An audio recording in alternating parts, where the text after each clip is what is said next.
os colegas que utilizam esse meio poderem estar aqui com a gente também. Pronto, tudo ok aqui no Instagram. Então vamos lá, pessoal. Eu quero começar agradecendo àqueles que estiveram,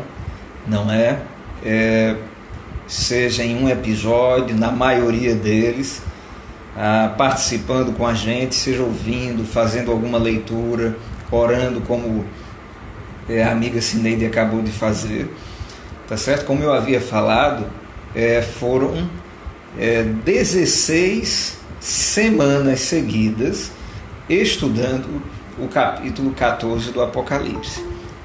Ou seja, foi uma saga, né? Foi uma maratona bastante proveitosa. Boa tarde, Josi. A Josi, apesar da foto do filhão dela, o Ismael, ela está com a gente. Muito bem, Josi. Então, eu agradeço aí a companhia dos colegas e, sobretudo, aqueles que convidaram outros amigos, fizeram aí esse trabalho de semeador, não é? Que é o trabalho do cristão. Boa tarde, Bruno. Tá certo? Então, graças a vocês a gente conseguiu alcançar um público, e por meio aqui do Instagram. Olá, Bruno, boa tarde. Estamos começando o estudo do Apocalipse. Você é nosso convidado, viu, campeão? Graças a vocês e as outras ferramentas, Instagram, o YouTube, uma boa fatia, não é? As pessoas próximas e distantes a nós foi alcançada, tá certo? E as gravações, elas continuarão acessíveis para aqueles que precisarem, não é? A gente conseguiu montar aí uma coletânea de estudos sobre o capítulo 14 do grande Apocalipse, tá certo? E hoje nós iremos encerrar estudando os versículos finais.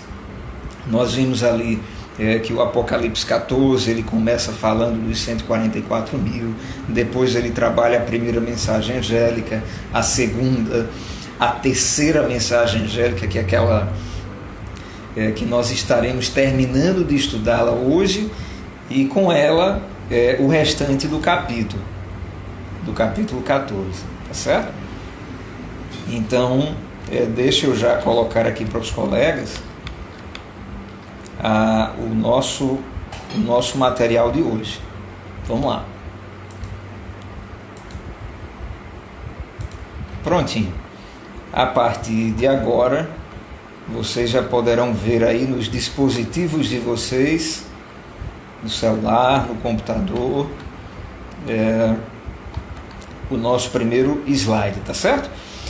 E aí nós vamos concluir a terceira mensagem e também o capítulo 14. Deixa eu dar um feliz sábado aqui também à amiga Edvânia Hollenberg, que sempre esteve nos acompanhando também. Uma boa tarde, amiga.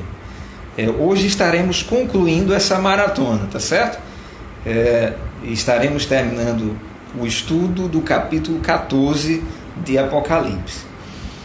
Muito bem, já estamos aqui com a Bíblia aberta.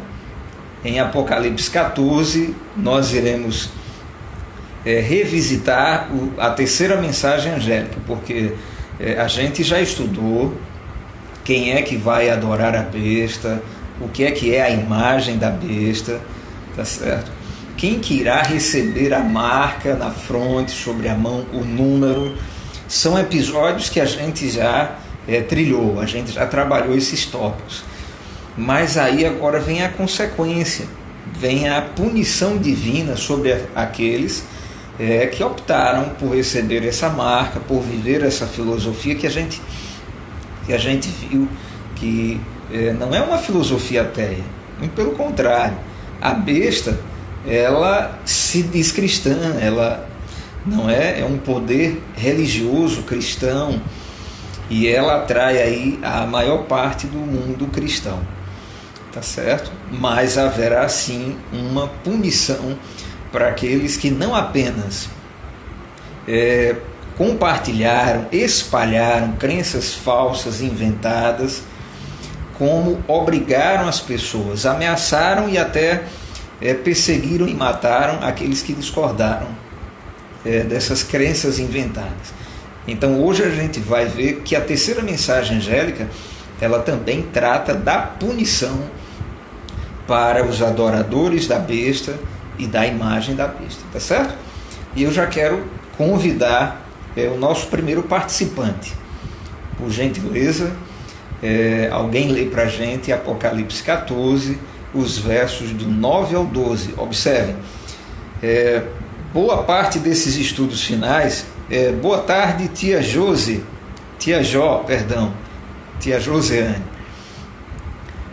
Boa parte dos estudos finais a gente fez o quê?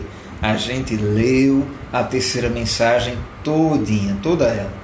Por quê? Ora, se essa é a mensagem final, se é o último apelo divino para o nosso mundo, então precisamos enfatizá-la, não é? Precisamos entendê-la, compartilhá-la, porque ela não apenas traz instruções, mas ela também descreve qual será a punição para aqueles, não é, que obstinadamente insistirem, boa tarde, insistirem nessa vida de cristianismo de fachada, não é? Um cristianismo misturado com paganismo, com mundanismo e com vários ismos que não tem nada a ver com o cristianismo genuíno. Então vamos lá. Quem vai ser o primeiro participante de hoje?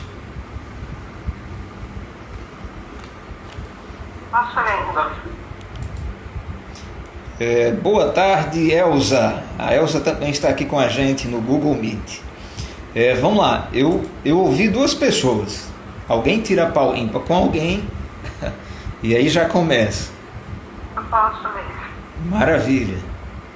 Seguiu-se a este outro anjo, o terceiro, dizendo em grande voz: se alguém adora a besta e a sua imagem, e recebe a sua marca na fronte e sobre a mão, também esse beberá do vinho da cólera de Deus, preparado sem mistura, do cálice da sua ira, e será atormentado com fogo e enxofre diante dos santos anjos e na presença do Cordeiro. A fumaça do seu tormento sobe pelos séculos dos séculos, e não tem descanso algum, nem de dia, nem de noite, os adoradores da besta e da sua imagem, e quem quer que receba a marca do seu nome. Aqui está a perseverança dos santos, os que guardam os mandamentos de Deus e a fé de Jesus. Maravilha. A amiga Clau participando com a gente. Boa tarde, Renato, e boa tarde, Dalva. Joia, se quiserem vir para o Google Meet, estamos apresentando aqui alguns slides, tá? O acesso está aí no perfil. Pessoal, como eu falei, esses textos a gente trabalhou bastante, não é? Cada tópico, cada conceito deles. Boa tarde, Sandro Ramos. Eu acredito que seja o meu amigo Adriano. Que maravilha. Boa tarde, Adriano. Boa tarde, João. Outro grande parceiro. Maravilha. Estamos aqui no Google Meet fazendo algumas apresentações, tá certo, colegas? Então, a gente vai fazer o seguinte agora. Nós iremos recapitular alguns tópicos enquanto a gente recapitula. A gente amplia os conceitos, tá certo?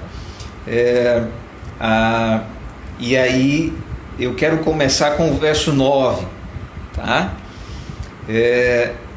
Se alguém adora a besta e a sua imagem, recebe a sua marca na fronte ou sobre a mão, leu a nossa amiga Claudineide. Ora, mas o que é adorar a besta? Bom, nós vimos que a adoração à besta, colegas, tem a ver com colocar a criatura no lugar do Criador. De que maneira? Possuindo, boa tarde, querido Sandro, vou lhe chamar de Sandro, fica melhor, né? Possuir as crenças inventadas por igrejas, em particular a Igreja Católica Apostólica Romana. E aí a gente faz questão de abrir o parênteses e mais uma vez falar para os nossos irmãos católicos. A Bíblia, ela não tem preconceito contra o catolicismo, contra os irmãos católicos. Agora, a Bíblia, ela adverte, boa tarde, Dalva, de que o dragão, ele se utiliza de igrejas, tá certo? O dragão, ele não só se utiliza de filosofias pagãs, ateias, flagrantemente desumanas, não. O dragão, ele se tornou especialista no cristianismo. Olha que coisa terrível, né? E aí o que é que ele faz? Aquilo que Jesus Cristo ensinou, ele deforma, ele desfaz, ele mistura a verdade com a mentira. Mas isso ele fez, meus amigos, desde o Jardim do Éden. Vocês estão lembrados? Não é? Jesus, ele disse para Eva, olha, não coma desse fruto. E aí o dragão, por meio da serpente, ele chega e diz, não, mas não é bem assim. Deus sabe que se você comer, você vai ser como ele. Percebe? E ali ele começa a deturpar, a deformar as crenças reveladas pelo Criador.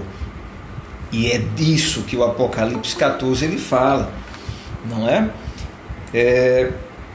Boa tarde, Rosiane. Tá joia? O Apocalipse 14, joia, ele traz para a gente essa advertência, olha, seguir o cristianismo sem conhecer a Cristo é como você pegar um ônibus qualquer, o primeiro que passar você dar a mão e ainda assim acreditar que vai chegar no destino que você gostaria. Ora, mas isso é no mínimo uma insensatez, correto? As pessoas, elas precisam conhecer as crenças que elas professam. E o Apocalipse 14, especificamente na terceira mensagem, ele diz, olha,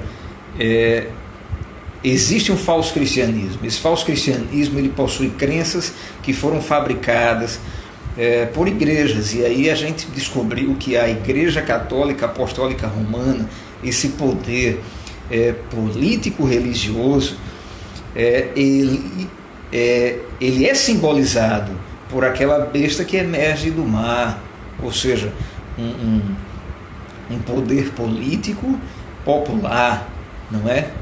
Onde muitas pessoas estão matriculadas ali. E aí, veja, adorar a besta tem a ver com concordar, não é, com essas crenças inventadas. Porque, veja, se você é cristão, se você ama Jesus, você vai provar isso. E como é que a gente prova que ama alguém? Você tem que conhecer essa pessoa. Se você diz que ama, mas não conhece, meu amigo, para isso tem um nome. Nomes fortes, como demagogia, mas sim, falsidade, hipocrisia, desinteresse. São nomes fortes. Mas veja, não tem como você chamar esse pecado do descaso, de professar o cristianismo sem saber aquilo que você crê. Não tem como a gente chamar de outra forma. E a Bíblia, ela é categórica em dizer, olha, se você se me amais, guardareis os meus mandamentos. Então, conhecer o cristianismo que se professa, mais dia ou menos dia, mais cedo ou mais tarde, vai fazer com que o cristão ele questione suas próprias crenças, as crenças daquele lugar, não é, daquela igreja, daquela denominação, daquela religião onde ele está matriculado. Boa tarde, Joabe. Tá certo? Agora, de novo, se o cristão ele é um cristão nominal, se ele diz que crê em Deus, mas na verdade ele vive como um ateu, ele não tem compromisso com Deus, então veja, o problema não está no cristianismo, o problema está nessa pessoa, correto? Mas aqui, Apocalipse 14, ele diz, olha, cuidado para não adorar a besta, cuidado para não colocar a criatura no lugar do Criador, seguir as crenças, os mandamentos criados, elaborados por criaturas. O dragão, ele deu essa sagacidade, essa autoridade não é? A Igreja Católica Apostólica Romana, ela por sua vez deixou as suas filhas, as igrejas evangélicas, também munidas com essa mesma carga de crenças falsas, muitas crenças inventadas, não é, pelos próprios professos cristãos, e de modo que as pessoas, elas ao seguirem essas crenças, elas estão colocando a criatura em lugar do Criador. Tá certo? Do jeito que a humanidade começou lá no Jardim do Éden, a serpente assumindo o centro ali da religião de Adão e Eva, e o resultado vocês sabem. Então adorar a besta tem a ver com isso, e mais, adorar a besta tem a ver com concordar com a perseguição do papado aos verdadeiros cristãos. Então a Bíblia adverte que as pessoas, elas não apenas vão apoiar, não é, as igrejas, como apoiarão a perseguição que essas mesmas igrejas, se unindo aí ao Estado, aos políticos, elas irão imprimir sobre aqueles que se recusarem a crer no que eles crerem. Somos livres, temos liberdade religiosa. Por enquanto temos liberdade religiosa ainda aqui no Brasil, mas a Bíblia, ela profetiza, o Senhor Deus através dos seus profetas, ele já disse, essa liberdade vai terminar, porque as pessoas vão exaltar a besta, vão exaltar as invenções humanas, e essas instituições humanas, elas vão perseguir aqueles que se recusarem, não é, a crer naquilo que foi inventado e se pautarem apenas na Bíblia, naquilo que foi revelado pelos profetas autorizados. Adorar a besta também é desobedecer aos 10 mandamentos, em particular o 4º mandamento, que diz: lembra-te do dia de sábado para o santificar. E a besta editou, ela alterou. A gente viu como a Igreja Católica Apostólica Romana, ela alterou os 10 mandamentos. Ora, mas quem legislou os 10 mandamentos foi o Criador. Como que a criatura tem a blasfema ousadia, não é, de meter o dedo naquilo que não é seu, daquilo que ela não criou, as leis, os 10 mandamentos. Então adorar a besta tem a ver com tudo isso. E aqui fica, não é, a reflexão e o apelo. Eu posso muito bem, e até de maneira arrogante, dizer: não, eu não vou adorar a besta, eu tenho bastante consciência, experiência. Meus amigos, mas vejam que a gente não está falando, não é de qualquer época, nem de qualquer engano. Estamos falando da época que antecede a volta de Jesus e do mais elaborado engano feito por Satanás. Então aqueles que hoje eles decidem obedecer aos mandamentos de Deus, não para ser salvo, porque a gente sabe que quem salva não é a obediência, somos salvos pela graça, mediante a fé. Ocorre que uma maneira de você demonstrar que é salvo é você sendo obediente. Não existem pessoas salvas e desobedientes. É isso que a Bíblia ela enfatiza ao mencionar essa questão da adoração à besta. E adorar a imagem da besta, pessoal, nós também vimos. Colocar a criatura no lugar do Criador. De que maneira?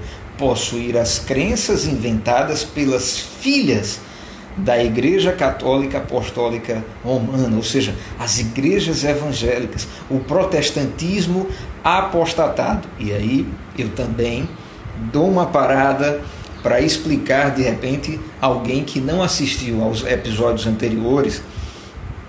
O João está fazendo um comentário, né? Ele está dizendo: o mandamento do sábado, ele vai separar igrejas verdadeiras daquelas que não são, daquelas que não se preocupam em obedecer a Deus. Faz sentido isso, viu, João? É verdade. O 4º mandamento. E aí eu faço uma ressalva. Veja, a Bíblia ela também não é contra as igrejas evangélicas. As igrejas elas têm um papel importante, elas ensinam o pecador sobre o perigo do pecado, sobre o arrependimento que é necessário para que a gente mostre de que lado a gente quer estar quando Jesus Cristo voltar. Então, igreja é uma instituição criada por Deus, porque, veja, Adão e Eva foram a primeira igreja aqui na Terra, correto? Eles foram criados por Deus. Vemos depois ali a família de Noé, o povo de Israel, tá certo? E depois do judaísmo veio o cristianismo. Então, assim, igreja no sentido pessoas, corpo de Jesus, é uma instituição criada por Deus, mas nós já vimos como essa trindade, o dragão, a besta do mar e a besta da terra, eles também procuram criar a sua igreja, o seu corpo. Eles procuram, nós estudamos Apocalipse 17, ali no verso 11 em diante, nós vimos que os reis da terra, com um só pensamento, eles vão entregar, não é, os seus governos à besta, tá certo? Ou seja, haverá uma unificação, uma globalização, não é? Uma nova ordem mundial. Haverá exatamente essa tentativa de o dragão ter o seu corpo, e aqueles que não fizerem parte desse corpo, eles serão perseguidos. Boa tarde, Tonho. O Tonho, que, se eu não estou enganado, é de Quebrangulo, não é isso, Tonho? Seja bem-vindo. E o que é que acontece? A advertência é: se na igreja evangélica na qual você está matriculado, meu querido amigo, a igreja, ela lhe ensina crenças que são crenças de homens e não aquilo que está na Bíblia, aquilo que não foi colocado por Deus para os seus profetas. O que é que acontece? Você precisa estudar a Bíblia, porque somente a verdade ela vai lhe libertar, não é assim? E ao estudar a Bíblia, você vai poder comparar as crenças da sua igreja com as crenças da Bíblia dos profetas. Uma boa tarde também aqui ao Edvaldo e a Maria Alves. Tá certo, pessoal? Então, assim, estar numa igreja, isso não é problema nenhum. Seja uma igreja espírita, uma igreja católica, uma igreja evangélica, tá certo? É verdade. Não há problema, por quê? Porque o ser humano, ora, somos diferentes, a nossa fé, ela também vai se manifestar de uma maneira toda peculiar, e a gente não tem que julgar a vida de ninguém. Acontece que, aí eu volto para aquilo que eu mencionei, se nós amamos, nós procuramos conhecer, e esse é o problema do mundo evangélico. O mundo evangélico é muito fervoroso, assim como o mundo católico. As pessoas são devotas, elas conhecem tudo de igreja, mas e da Bíblia? Porque, veja, Deus nos deixou os seus profetas, percebe? Os profetas, eles sim têm autoridade de ditar as crenças. Se você segue a crenças que não foram reveladas por Deus através dos profetas, então, meu amigo, você corre o risco de adorar a besta e de adorar a imagem dela. Isso, família de Quebrangulo, o amigo Tony. Boa tarde, meu amigo. Joia Maria Alves. Então, aí é que a gente volta, não é para esse tópico de adorar a imagem da besta. As igrejas evangélicas, ao escolherem ensinar aquilo que elas mesmas inventaram e herdaram da igreja mãe, da igreja católica, elas vão se distanciando da verdade, e à medida que o tempo passa, elas vão se distanciando da verdade, ao ponto de estarem completamente divorciadas da verdade. E esses evangélicos apostatados, mesmo se considerando cristãos, eles vão se unir ao papado, eles vão se unir à igreja romana e vão perseguir aqueles que discordarem desse falso cristianismo. Olha que coisa. E aí vem a questão: se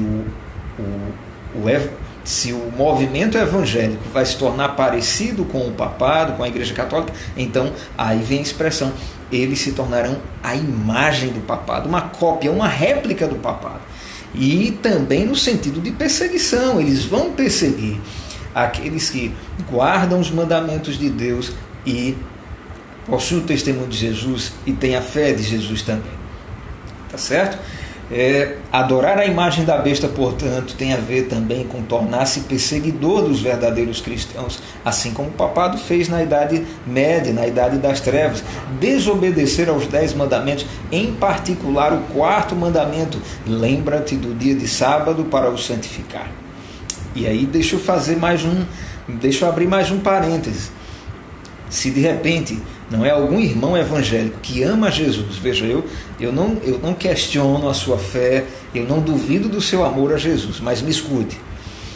Se algum irmão evangélico disser assim, pensar assim, mas eu não gosto desse pessoal que enfatiza mandamento e fala de sábado, como se a gente fosse salvo pelo sábado. Meu irmão, deixa eu te pedir paciência, tenha paciência. Um dia, e esse dia talvez não esteja muito longe, os acontecimentos, eles vão forçar a você a perceber, joia, Tônio, a perceber o porquê de hoje nós apertarmos essa tecla com uma certa repetição. Lembra-te do dia de sábado para o santificar. Entende? Um dia você vai entender. Quando essas profecias se cumprirem na tela do seu televisor, diante da sua, dos seus olhos, o Espírito de Deus ele vai fazer essa sementinha que a gente está semeando, ela brilhar dentro de você, e você vai começar a dizer, mas espera aí, como assim os evangélicos e o papado estão se juntando para perseguir aqueles que guardam o sábado? Oxe, mas isso é errado, deixa o pessoal livre. Mas espera aí, aquele pessoal falava que exatamente isso é adorar a besta. E aí você vai tomar a sua decisão, entende? Então tenha paciência com aquilo que você não entende. Apenas estude a Bíblia. Converse com Deus. Agora cuidado, muito cuidado com aquilo que a gente observa muito na igreja evangélica.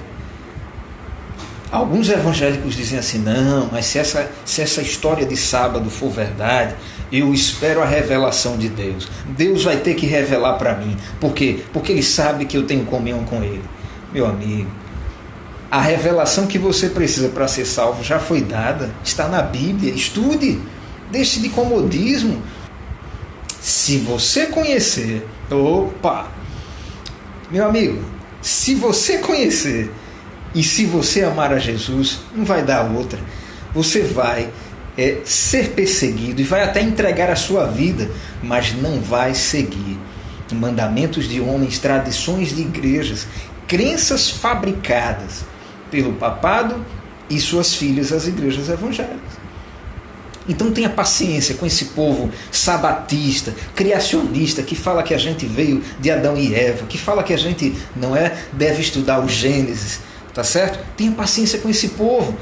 Um dia você vai agradecer a Deus pela existência desse povo, porque esse povo é o responsável de pregar essas mensagens, semear, saturar a mente daqueles que correm o risco de adorar a besta e a sua imagem. E um dia Deus vai usar essas sementes e o povo vai sair da Babilônia. O povo sincero, que ama e que escolheu conhecer, vai dizer assim, oxe, eu já sabia disso, eu ouvi, eu assisti, eu estudei, agora vou tomar a decisão, vou obedecer a Deus, não para ser salvo, mas para mostrar que Ele já me salvou. É a minha gratidão. Uma criatura, nada mais justo do que uma criatura obedecer aos mandamentos que Ele escreveu, não aqueles que a igreja, que os líderes deturparam, tá certo? E receber a marca da besta, nós também já estudamos sobre isso, não é, pessoal? Não é verdade, Maria? Possuir, o que é receber a marca da besta? Possuir o mesmo caráter e comportamento dos rebeldes, os pseudo-cristãos, ter a aparência do cordeiro, não é verdade, Sandro? Mas falar e agir como dragão. Vejam, aqui, marca da besta nós vimos, é caráter, meu amigo. Caráter não se muda da noite para o dia. Percebe? É por isso que ou a gente hoje tem o fruto do Espírito Santo, mesmo a gente sendo pecador, caindo, às vezes a gente fala num tom errado, faz umas coisas meio erradas, mas estamos ligados à videira? Se sim, então ele vai completar a boa obra que ele começou. Se não, o seu caráter, ele vai de mal a pior e você não vai conseguir mudar, tá certo? Você não vai conseguir, eita, agora que eu sei realmente que a Igreja Católica, a Igreja Evangélica vão perseguir os que guardam os mandamentos, eu vou obedecer aos mandamentos. Isso não existe, não é? A Dalva colocou, a grande maioria escolhe por comodismo se conformar, eu acredito, com as informações de terceiros ao invés de buscá-las por si mesmo. Exatamente, Dalva. Exatamente. São os cristãos, não é? Os cristãos por representação. Percebe? Você é evangélico? Não, eu sou evangélico. Você estuda a Bíblia? Não, veja, eu conheço a Bíblia. Mas, na verdade, o conteúdo dessas pessoas mostra que ele conhece muita coisa, menos a Bíblia. E aqui é preciso que a gente deixe claro, meu amigo, não se trata de uma concorrência de denominação A versus denominação B. Tá certo? A Bíblia, ela só fala, não é, de que o corpo de Cristo é formado por pessoas de nações, tribos, línguas diferentes, entende? Mas que todas elas têm a fé de Jesus, não a fé fabricada pelas crenças das suas igrejas. Elas guardam os mandamentos de Jesus, porque Ele é Deus, Ele é o Pai, Ele é o Criador. Correto? Eu me refiro que Ele é o Pai da gente. É claro que tem Jesus Cristo, o Pai e o Espírito Santo. Correto?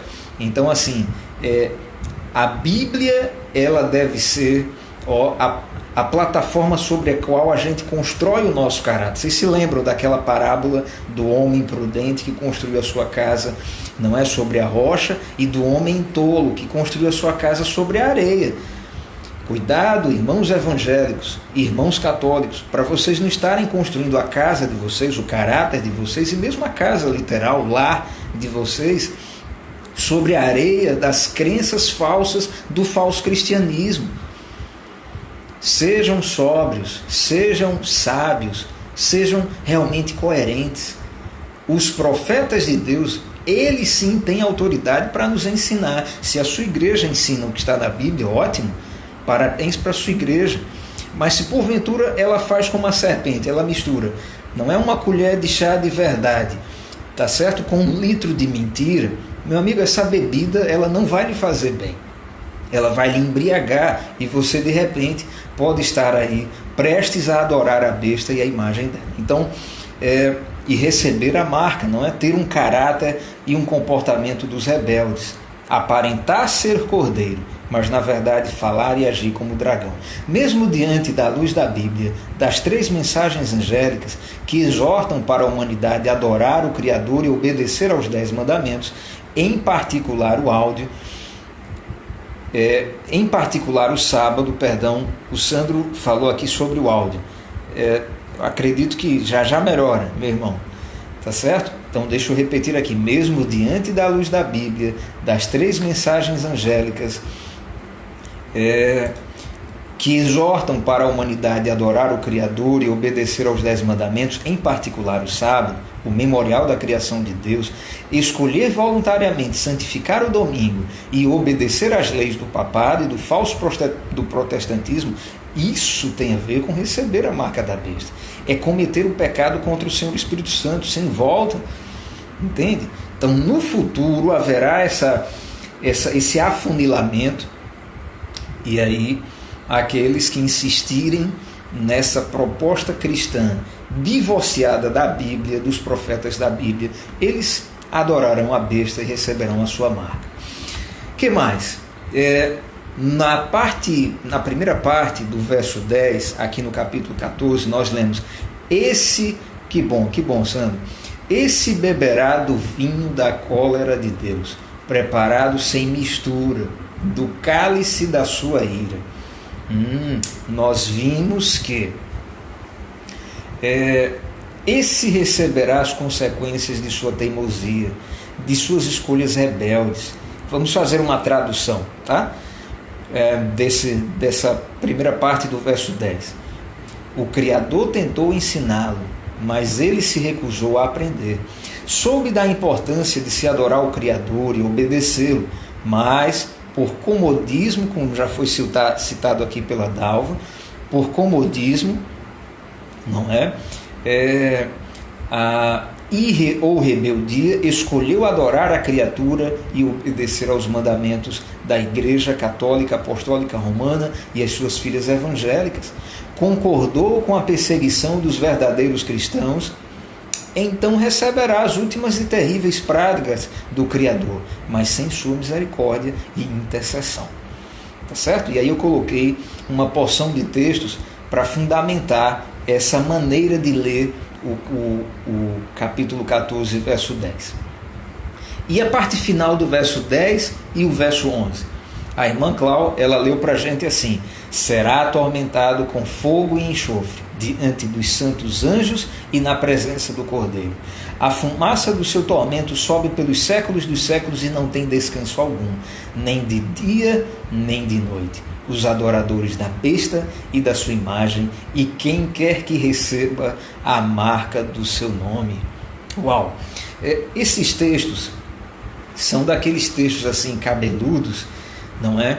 Que a gente tem que escavar realmente mais fundo. Não dá para a gente olhar textos assim e dizer como alguns fazem: olha aí, está vendo que haverá o inferno é eterno. Vocês me entendem quando eu falo isso. O mundo evangélico, em sua maior parte, e o mundo católico, eles ensinam assim. Eles acreditam que Deus, ele vai como que imortalizar o pecador para que ele se torne imortal e possa morrer eternamente. E aí, aqueles amigos que são assim do mundão, ateus, eles olham para o cristianismo e começam a realmente tirar onda. Por quê? Porque é algo completamente sem sentido, não é? Veja, a gente é salvo para receber a vida eterna. E só os salvos vão receber a vida eterna. Correto? 1 João, em sua carta, João ele disse: olha, quem tem o Filho tem a vida. Quem não tem o Filho não tem a vida eterna. Ponto final. Mas algumas pessoas, com base em textos metafóricos como esse que a gente acabou de ler, elas dizem: olha aí o inferno é eterno, o inferno ele vai ser eterno, olha a fumaça do seu tormento sobe pelos séculos dos séculos, não tem descanso. E aí misturam o que não entenderam nesse texto com o que não entendem da parábola, por exemplo, do rico e Lázaro, não é, lá de Lucas 16, e fazem uma salada teológica que, assim, precisamos ter paciência, amor, para a gente, com carinho, tentar explicar isso para esse pessoal, não é? A Dirlene, boa tarde, feliz sábado, Dirlene, ela está aqui no Instagram, que maravilha. Então vamos lá, vamos dar a oportunidade para aqueles que creem num negócio que vai queimar para sempre, aqueles que creem que Deus vai terminar com o mal, mas ainda assim os maus existirão para sempre queimando. Olha que contrassenso, não é? É como se Deus ele fosse incapaz de terminar com o mal, de acabar com o mal. Mas com calma, com Bíblia, com o poder do Espírito Santo, deixando a Bíblia cumprir o papel dela, porque quem não deve ensinar é o profeta inspirado. A gente é apenas evangelista, a gente é apenas semeador, correto? Mas o profeta ele tem uma autoridade especial. Então vamos lá. Ok, se isso daqui não está falando de inferno eterno, então como que a gente deve entender esses símbolos? Vamos abrir a Bíblia. E aí eu já vou pegar aqui a minha Bíblia, quero convidar os colegas aqui do Google Meet, os colegas aqui do Instagram, tá certo? Para que eles, para que nós possamos juntos ler esses textos aqui. Alguém, por gentileza, leia para a gente Salmos 11, dos versos 4 até o 7. Foi boa, né, João? É verdade, uma salada teológica. E um outro colega lê Gênesis, capítulo 19, o versículo 24. Pode ser? Então, por gentileza, alguém ligue aí o seu microfone e já diga qual é o texto que você vai ler para a gente. Acho que foi a Elza. A Elza vai ler Salmos, Elza? Confirme aí, por favor.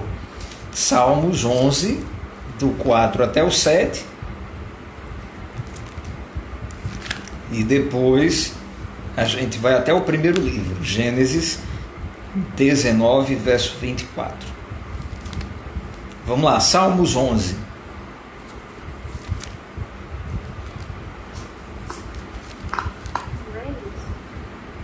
Jóia.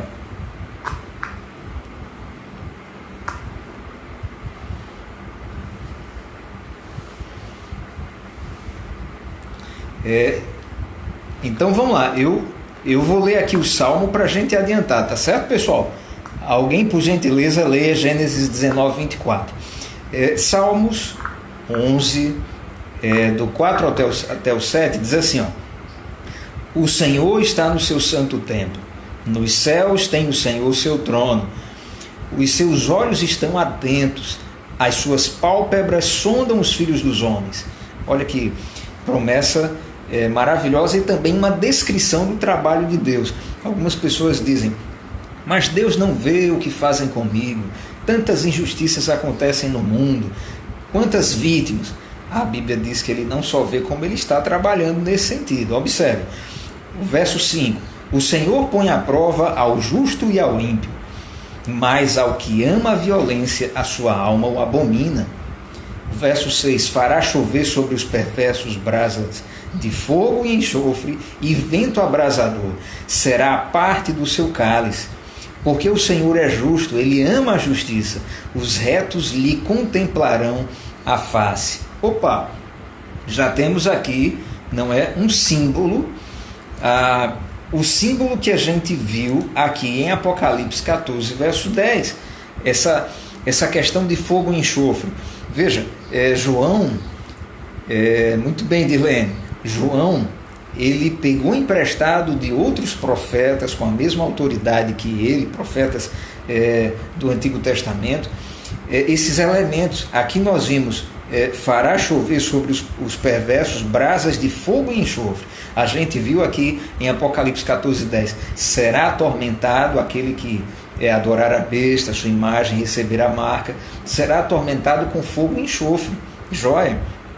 Então está tudo certo. Isso é um símbolo daqueles que são perversos e que irão receber, não é de Deus, a parte que lhes cabe. Tá certo? E só abrindo um parênteses antes de a gente estudar o próximo texto, de Gênesis 19, que é uma história muito conhecida, tá? Boa tarde, João Vitor.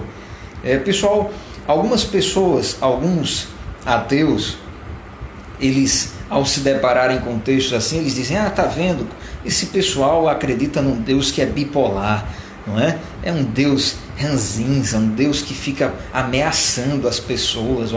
Você vai ser atormentado com fogo e enxofre. Meu amigo, primeiro a gente tem que entender aquilo que a gente se propõe a criticar, correto? Observe que nós estamos falando de pessoas perversas que perseguem e matam aqueles que discordam delas. Ora, se Deus existe de verdade, boa tarde, Viviane e o amigo Igor, eles sabem.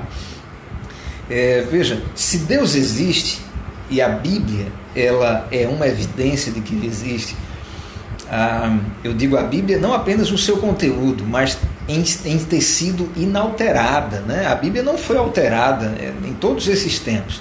Aqueles que acreditam que a Bíblia foi alterada, na verdade eles não têm onde ancorar a sua fé. Você vai ancorar a sua fé em quê? Se a Bíblia é só um conjunto manipulado de preceitos de homens. Então, ou a Bíblia ela não foi alterada, que a fé cristã ela faz sentido, ou então nós não temos onde colocar a nossa fé. E aí a gente vai ficar à mercê de um profeta que se levante, não é para falar, mas os profetas já falaram. Podem até se levantar outros, contanto que não contradigam os profetas antigos. Se contradizer, então é um falso profeta. O critério ele é muito simples e objetivo. Mas observe, por que Deus ele tem que tratar com severidade? Porque ele existe e, se ele existe, ele tem que ser justo. Como que pessoas que não permitem o livre-arbítrio dos seus semelhantes, pessoas que ferem, pessoas que perseguem, pessoas que matam. Como que você vai tratar pessoas assim? Principalmente se elas tiveram um tempo de vida para se arrependerem, para mudar de atitude, de caráter, entende? Então, assim, aqueles que acham estranho Deus falar de fogo e enxofre, eles, na verdade, ou são os próprios perversos que querem fugir da punição certa que virá sobre o mal, ou, na verdade, são pessoas que vivem apenas para criticar aquilo que não entendem. Deus, ele precisa agir com firmeza e com rigor, proporcional, é claro, ao mal, porque o mal ele é perverso, o mal é implacável. Quantas crianças têm sido abusadas, mulheres maltratadas, entende? Em meio ao ano 2021, a gente ainda tem trabalho escravo em alguma fazenda nos interiores dos estados e do mundo. Como que esse pessoal vai ser tratado? Boa tarde, Aldo Júnior. Esse pessoal precisa ser tratado com severidade. E olha que eu estou falando de Deus, né? Deus, ele sabe destruir o pecador sem raiva, sem ter aquele sentimento pecaminoso. A gente não, a gente quando fala, não é, de situações assim ruins que envolveram vítimas, crianças, a gente se inflama com um ódio carnal, pecaminoso. O Senhor Deus não, ele sabe tirar o fôlego sem manifestar qualquer mau humor. Deus é amor, ele é amor até quando faz justiça. Na verdade, o amor, para ser completo, ele tem que ser justo, correto? O amor não tem que disciplinar com raiva, o amor disciplina com amor. E Deus, ele vai derramar assim fogo e enxofre sobre os perversos, sobre os adoradores da besta, da sua imagem, aqueles que têm um caráter obstinado. Por quê? Porque eles fizeram pior com vítimas inocentes, com pessoas que quiseram manter a sua fé no Deus da Bíblia, obedecendo aos mandamentos dele, seguindo os profetas dele, e não as crenças inventadas pela Igreja Católica e as suas filhas evangélicas. Então vejam, nós já percebemos que fogo e enxofre é um símbolo de destruição dos perversos. E é justo Deus destruir os perversos? Sim, é claro que é justo. Não seria justo Deus deixar os perversos vivendo para sempre. Aí ele não poderia se chamar de Deus, ele seria incapaz, impotente. Então Deus não comete nenhum mal em destruir o mal. Ele seria mal, ele seria cúmplice do mal se ele deixasse o mal se perpetuar. Tá certo, pessoal? O que mais? Gênesis capítulo 19, verso 24. Quem vai ler? Esse, pessoal? Eu leio. Jóia. Então fez o Senhor chover enxofre e fogo da parte do Senhor sobre Sodoma e Gomorra. Maravilha. A amiga Clau, ela contou pra gente um pedaço da história de Sodoma e Gomorra, e vocês conhecem bem. O que foi que Deus fez chover sobre aquela cidade? A gente acabou de ouvir, de ler: fogo e enxofre. Chover enxofre e fogo da parte do Senhor. Então vamos lá, vamos combinar assim. Essa primeira parte aqui do verso que nós lemos, né? Do verso 10, será atormentado com fogo e enxofre. Isso daí é uma expressão que literalmente quer dizer o seguinte: Deus, ele vai castigar o perverso, o culpado. Então, meu amigo, se você não quiser ter culpa, você tem que se arrepender dos seus pecados, porque aí a sua culpa vai para Jesus Cristo, e ele terá morrido no seu lugar de culpado. O seu crime, quem terá pago será o inocente. É a única maneira de a gente não arcar com esse fogo, com esse enxofre, é a gente se arrependendo dos nossos pecados. Boa tarde, grande Sobral, tá certo? Por outro lado, se a gente não se arrepender dos nossos pecados, se a gente insistir em transgredir aos 10 mandamentos de Deus, então não escaparemos. A gente pode escapar até da justiça humana, que é uma justiça corrupta, correto? Porque é humana, é pecadora, mas a justiça de Deus não, ninguém escapa, tá certo? Muito bem. Agora diante dos santos anjos e na presença do Cordeiro. Ali eu coloquei Mateus 24, versos 30 e 31. Os colegas do Instagram estamos apresentando aqui no Google Meet. E Mateus 24, 30 e 31 são versículos muito conhecidos. Eles tratam da volta de Jesus.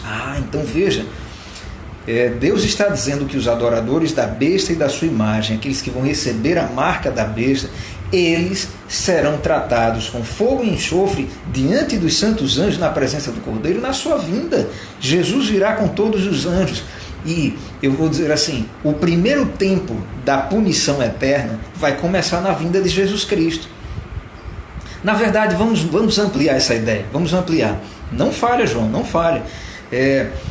Vamos ampliar essa ideia. Deus ele vai derramar os seus juízos em 3 tempos. O pecador impenitente e obstinado sofre nessa vida, porque para se lembrar aí de algum vizinho que você teve, um camarada ímpio, não é? Que sempre colocava som alto e você procurava ali negociar, mas o camarada era inflexível, não é? Ou aquele colega de trabalho desonesto que te prejudicou, tá certo? Enfim, para pensar nas loucuras e dos pecados diversos que a gente observa hoje em dia. Muito bem, esse camarada, ele vai sofrer na terra também, mas o que ele vai sofrer na terra é pouco. Quando Jesus voltar, ele vai receber fogo e enxofre, para mostrar que Deus é justo, que Deus ele não tolera o mal para sempre, ele tolera o mal por um tempo. Por quê? Porque ele quer que aquele malvado, perverso, se arrependa. Entenda, meu querido amigo, Deus é Pai, e o Pai que é Pai, o Pai que é amor e justo, ele não tem prazer em castigar o filho. Não é? A gente sabe, a gente que é pai, quando a gente vai dar uma palmada na nossa criança, a gente sofre. Imagina Deus que não tem pecado no caráter dele. Então ele não quer, ele simplesmente não gostaria de profetizar fogo e enxofre. Por outro lado, como Deus, como juiz, ele precisa, porque essas pessoas elas maltrataram a muitas outras. Então na volta de Jesus haverá o segundo tempo do fogo e do enxofre. E o terceiro tempo qual será? Após os mil anos, após o milênio, haverá de novo o Geena, o lago de fogo e enxofre.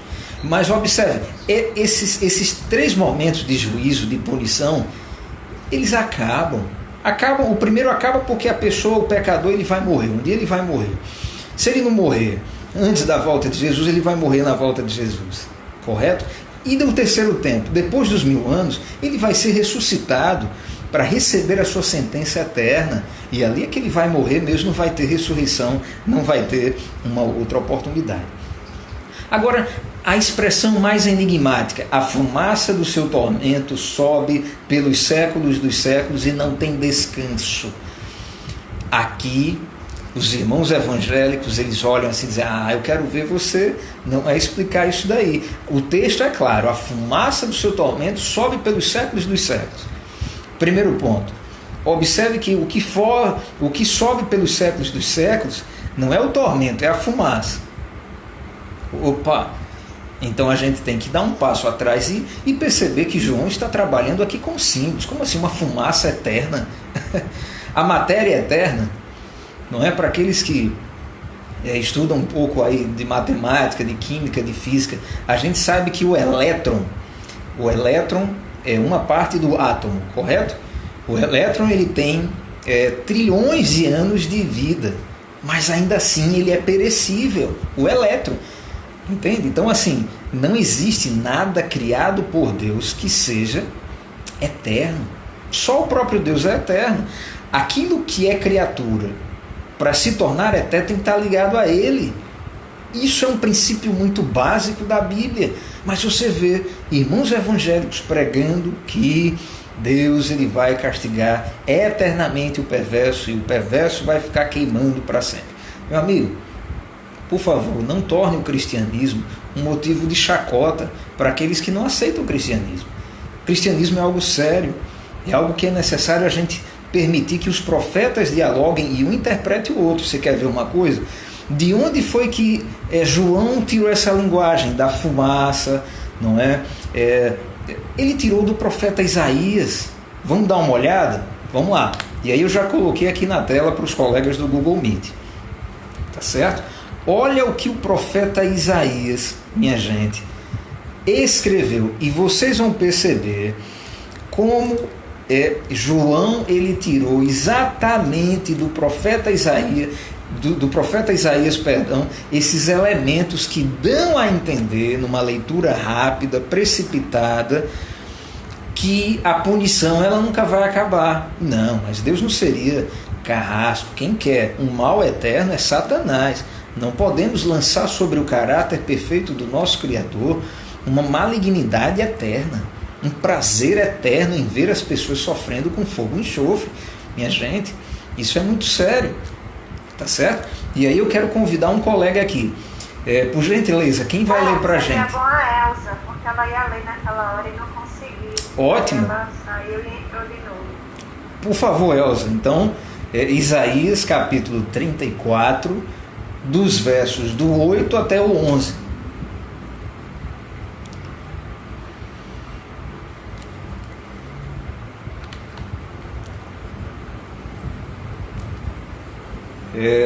Então vamos lá. Uma outra pessoa poderia ler? Eu leio. Jóia. 34. Isaías capítulo 34. Eu coloquei aqui a versão Almeida revista e corrigida, só para a gente perceber os elementos como eles se casam, tá certo? Se alguém for ler numa outra versão, nós veremos uma semelhança, mas não veremos a exatidão. Então, se puderem ler aqui na tela, pronto, se puderem ler aqui na tela do celular, tá na tela do celular.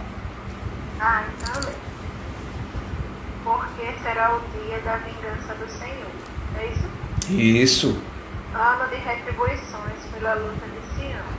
E os seus ribeiros se transformarão em paz, e o seu pão em enxofre, e a sua terra em séries ardentes. Nem de noite, nem de dia se apagará. Para sempre a sua fumaça subirá, de geração em geração será assolada, e de século em século ninguém passará por ela. Mas o pelicano e a coruja a possuirão, e o bufo e o povo habitarão nela, e ele estenderá sobre ela cordel de confusão e lira de baile. Jóia, minha esposa participando aqui com a gente, obrigado. A Elza, acredito que ela teve alguma dificuldade no microfone, não foi, Elza? Mas quando tiver tudo ok, pronto. Na próxima, a Elza poderá nos ajudar aí na leitura. Valeu. Pessoal, observem, vamos lá, vamos esmiuçar. O bom de a gente estudar a Bíblia, e eu me empolgo, não é? E você que estuda a Bíblia, você sabe como a gente fica empolgado, porque é como se a gente tivesse, não é? Pronunciamentos divinos.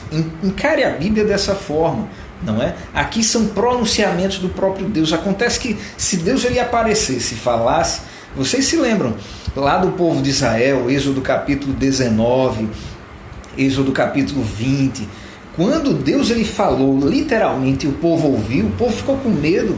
O povo ficou com medo de explodir, de derreter. Por quê? Porque, meu amigo, Deus, ele além de ser todo poderoso, ele é perfeito, a gente não. Os nossos átomos, as nossas moléculas, as nossas células, o nosso DNA é só pecado e não combina com a perfeição dele. Então, por bondade dele, ele coloca um véu, o véu da invisibilidade. Entende? Se você já, assim, ficou chateado com Deus, ô Senhor, o Senhor fica tão distante, agradeça a Ele. Se Ele aparecer, você já era. Então, para Ele aparecer, você precisa passar pelo processo de conversão. A Bíblia faz isso. Pelo processo de santificação, a Bíblia faz isso. E pelo processo de glorificação, o Espírito Santo, o próprio Deus fará isso.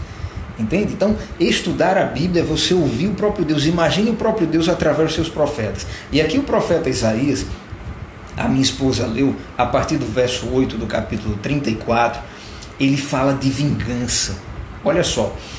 Então, aqui fala da vingança do Senhor. Ora, mas o que é vingança, pessoal? Depende de quem é que está falando da vingança.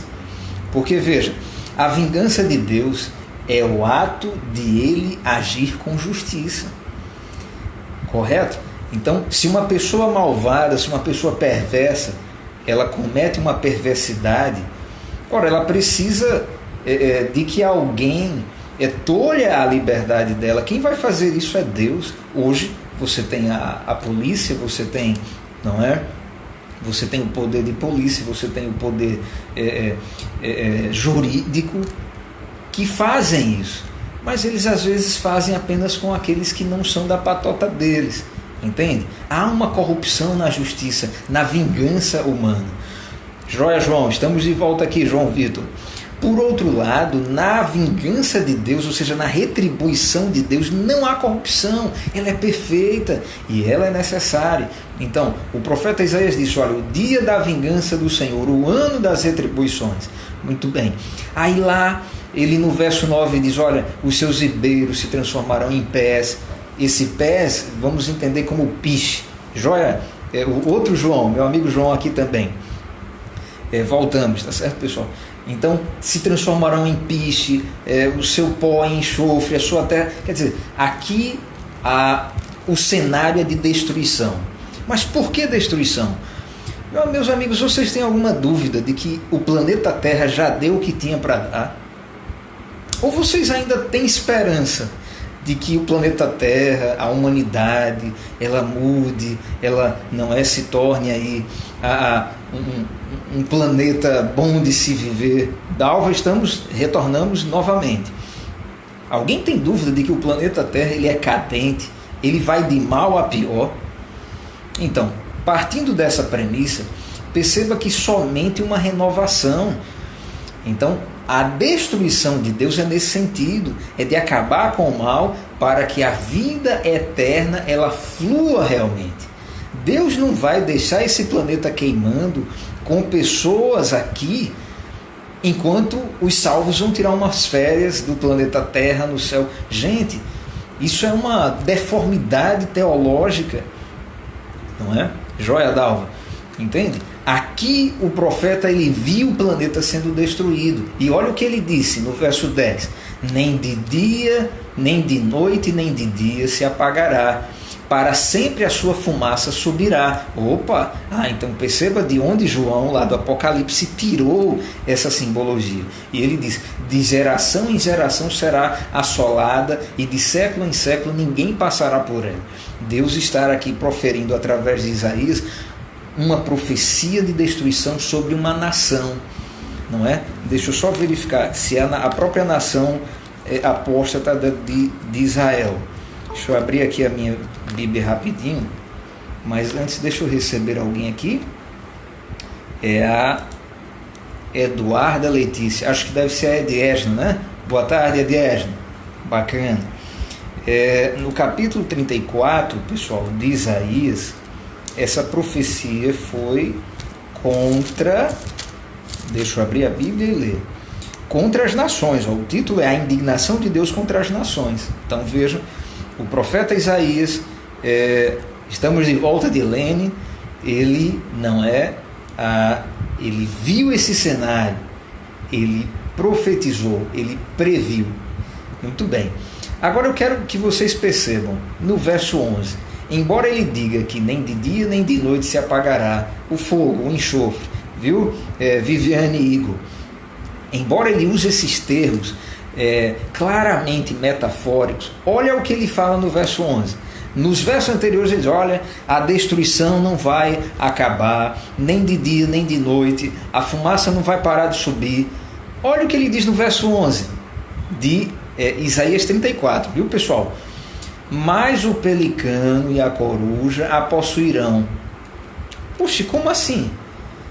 Mas se a terra ela vai estar sendo queimada para sempre, percebe? Onde que vai ter ave, espaço para ave? Ele diz, o bufo, o corvo habitarão nela. Verso 11 de Isaías 34.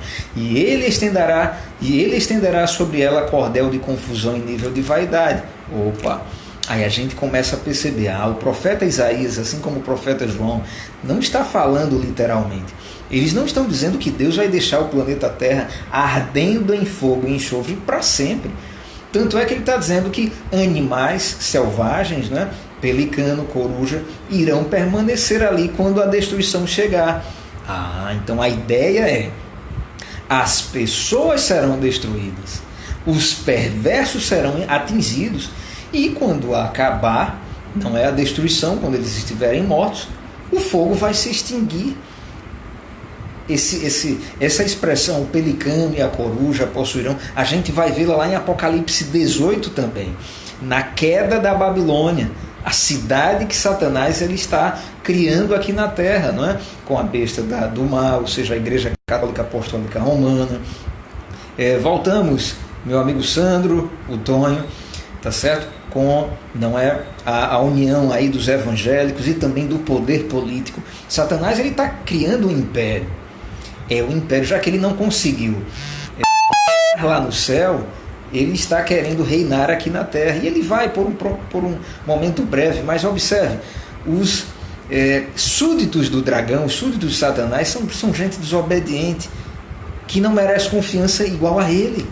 Já os súditos do Cordeiro são pessoas que preferem perder a sua vida do que maltratar o seu Criador, que entregou a sua vida por eles, o nosso Messias, não é?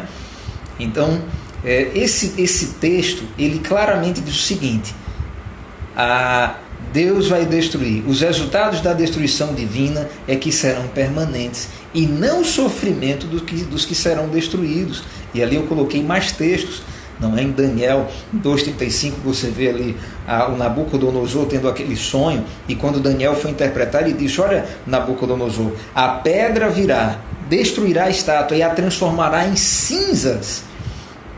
Como que as pessoas podem se basear, e as pessoas, quando eu digo cristãos, evangélicos, católicos, e dizer que o inferno é eterno?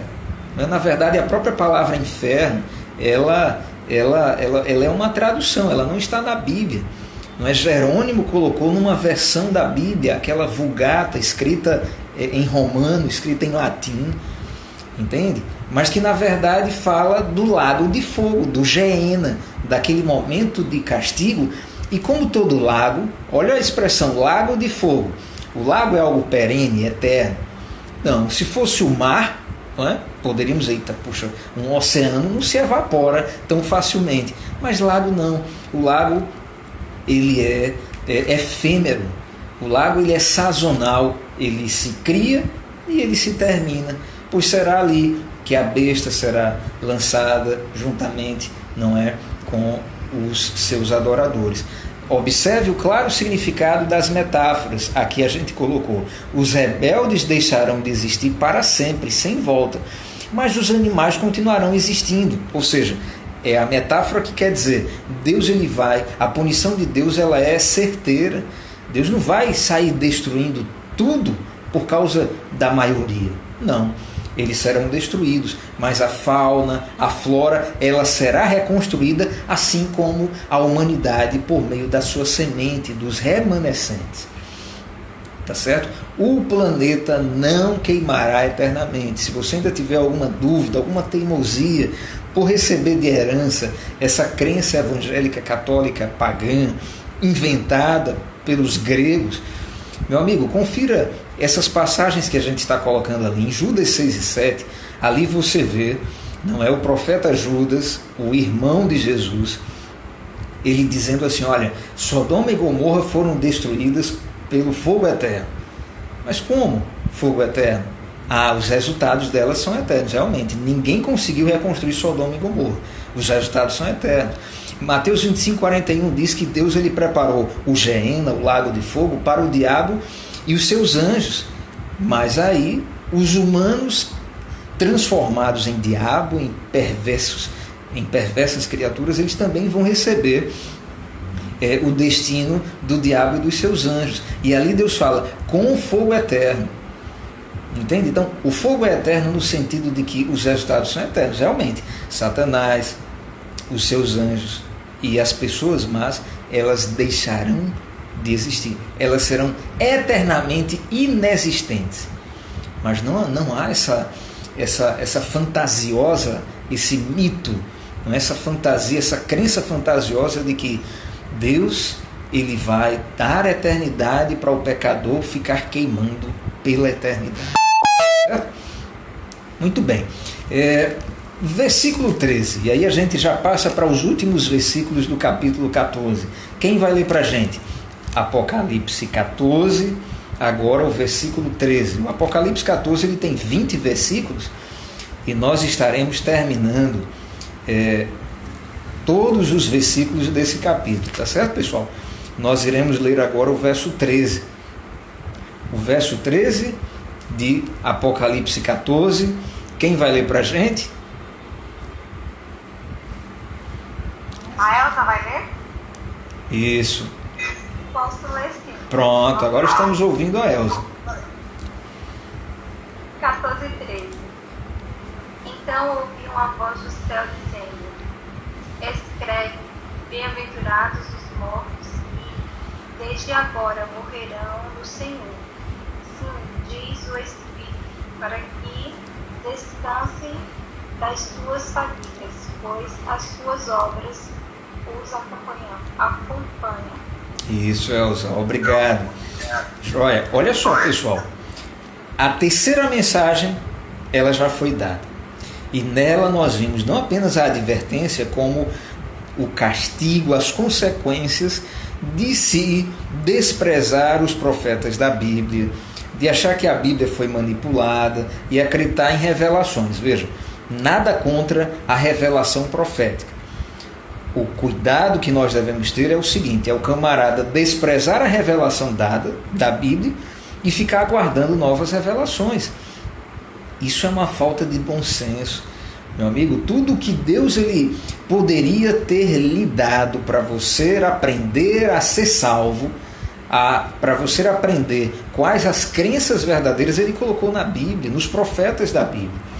Então, se ele levantar outros profetas, e ele vai levantar, porque Paulo, por exemplo, em 1 Coríntios capítulo 1, ali no verso 6, ele diz que todos os dons Deus lhe dará à sua igreja até a volta de Jesus Cristo. Então o dom de profecia, profetas novos, eles serão levantados sem problema nenhum. Mas esses profetas novos, vocês acham que eles vão contradizer os profetas antigos? Então aqui é a chave para a gente, não é o critério para a gente sondar os profetas. Deixa eu voltar lá. Muito bem, então vejam só, pessoal, o que é que acontece. Eu estava falando dos profetas, exatamente. Então, o profeta João, ele nos deu a terceira mensagem angélica. A terceira mensagem angélica já traz embutida as consequências daqueles que não aceitarem a mensagem, as três mensagens angélicas, não é? Os adoradores ali, aqueles que colocarão as crenças inventadas da Igreja Católica e das igrejas evangélicas acima das crenças reveladas pelos profetas de Deus. Eles vão ter o caráter, não é, de pessoas realmente rebeldes, que não amam a Deus, mas que amam a si próprias, e elas preferem a comodidade do que o sacrifício, a desobediência em lugar da obediência esforçada. Pois bem, em seguida, João ele ouviu uma voz do céu, verso 13 de Apocalipse 14, a Elza leu para a gente, escreve. E aí eu coloquei uma setinha aqui, vocês estão vendo bem? Deixa eu deixar minha Bíblia aqui. Vocês estão vendo a setinha que eu coloquei aqui, pessoal. A gente não vai ler para não tornar assim o estudo mais comprido, mas observe, Apocalipse 1:11, Deus ele chega assim para João e diz: olha, escreve, eu tenho uma carta e eu quero passar para você, você vai passar essa carta para 7 igrejas. E aqui de novo nós vemos como Deus ele levanta o profeta, ele dá a ordem para que o profeta, ele, ao ser inspirado, escreva e transmita aquilo, não é que ele escreveu. Mas aí, com esse escreve, a gente também precisa entender o eu vou preservar. O problema é da teologia liberal que a gente vê num judaísmo, não é, na igreja evangélica e na própria igreja católica, é o seguinte: as pessoas até acreditam que a Bíblia é a palavra de Deus, mas elas também acreditam que a igreja manipulou a Bíblia. Meu amigo, se Deus ele disse para o profeta escreve, Ele também estava dizendo com essa ordem: eu vou preservar o que você escreveu. O que adianta Deus dar a ordem para o profeta escreva, se depois os poderes religiosos do falso cristianismo, os poderes políticos não é, que perseguem o verdadeiro cristianismo, se esses poderes eles irão alterar? De que adianta você ter uma palavra de Deus adulterada? Então é uma insensatez flagrante aquele querido irmão judeu que acredita que a Bíblia, ela foi, a Torá, o Antigo Testamento, eles foram deturpados. A Bíblia, ela foi preservada por aquele que inspirou os profetas, cujos livros foram escritos por eles. Então veja, João recebeu de Deus a ordem: escreve. E nós hoje estamos lendo precisamente o que João escreveu há quase 2000 anos atrás, e o mesmo vale para qualquer profeta da Bíblia, desde o primeiro deles, Moisés, que escreveu há mais de 3000 anos atrás. O que ele escreveu, o que Deus disse escreve, ele escreveu, a gente lê hoje no celular, não é? Impresso em papel.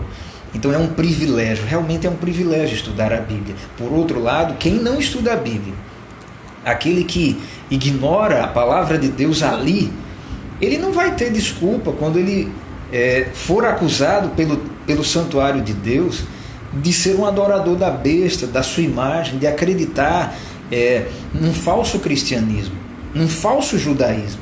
Porque o judaísmo raiz, ele é o judaísmo da Bíblia. Ele não aguarda o Messias, ele já recebeu o Messias, ele está aguardando o retorno do Messias, o Rei, não é? Jesus Cristo, que não virá com aquela descrição, ele virá e todo olho verá, de forma apoteótica. Pois bem, e o que foi que João escreveu no verso 13?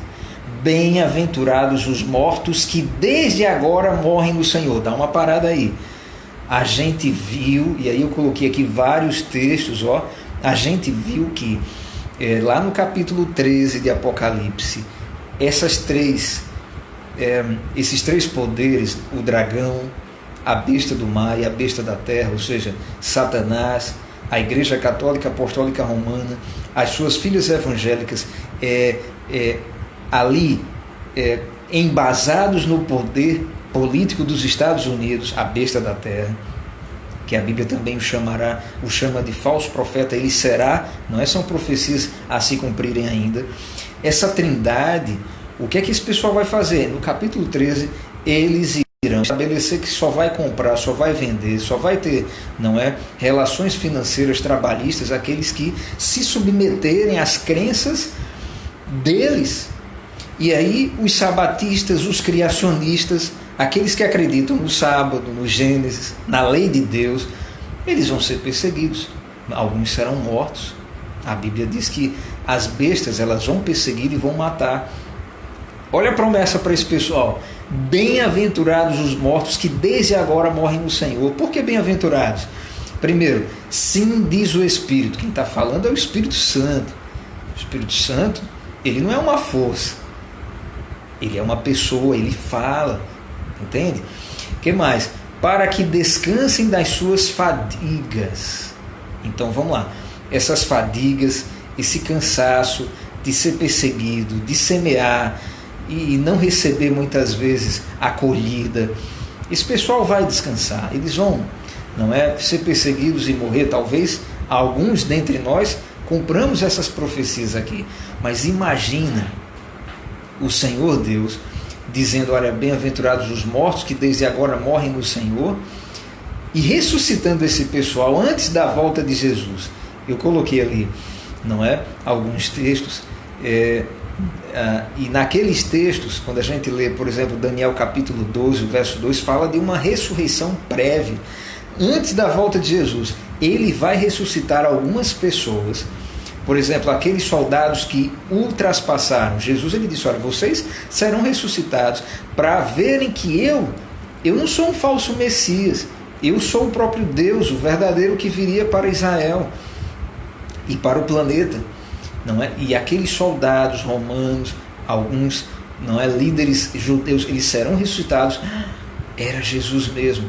e serão destruídos. E imaginem também, porque Daniel fala que uns serão ressuscitados para a vergonha eterna e outros serão ressuscitados para a vida eterna. Então, imagina se esses que pregaram a terceira mensagem angélica, que estamos fazendo agora, forem perseguidos pela própria mensagem que pregaram, por causa dela, por se recusarem, melhor dizendo, a adorar a besta, as bestas, a imagem delas, o dragão, portanto, forem mortos, mas Deus os ressuscitar, e esses próprios poderes ali na volta de Jesus, eita, esse pessoal a gente acabou de perseguir e matar, Jesus está ressuscitando. Realmente eles serão bem-aventurados, né? As suas obras os acompanham. De fato, o nosso caráter, ele nos acompanhará até a sepultura. Ou seja, quando a gente ressuscitar, meu amigo, não vai haver transformação de caráter na ressurreição. O que você sempre tem sido será o que você vai ser eternamente. É por isso que precisamos da Bíblia, para a gente se converter, do Espírito de Deus, para Ele nos convencer das falsas crenças que nós herdamos, que nós ainda temos, para receber a luz da Bíblia, a luz profética, e ter o testemunho de Jesus, ou seja, aquilo que Ele deu para os seus profetas, e os seus profetas passaram para a gente. Esse é o testemunho de Jesus, tá certo? E aí nos deparamos com os últimos versículos do capítulo 14. O momento em que o Criador volta e se depara com os dois grupos de criaturas. Uau! Quer dizer que Apocalipse 14, a partir do verso 14 até o 20, se refere a dois grupos? Sim, e eu quero ler com vocês, viu, João? Vamos ler. Por gentileza, os colegas aí do Instagram, os colegas aqui do Google Meet, Apocalipse 14, um colega vai ler do 14 até o 16, essa parte de azul aí, ó, tá certo? Que se referirá a um grupo, ao grupo dos salvos, e outro colega vai ler do 17 até o 20, que se refere ao grupo dos perdidos, os adoradores da besta e da sua imagem. Tá joia? Então, por gentileza, quem vai ler pra gente?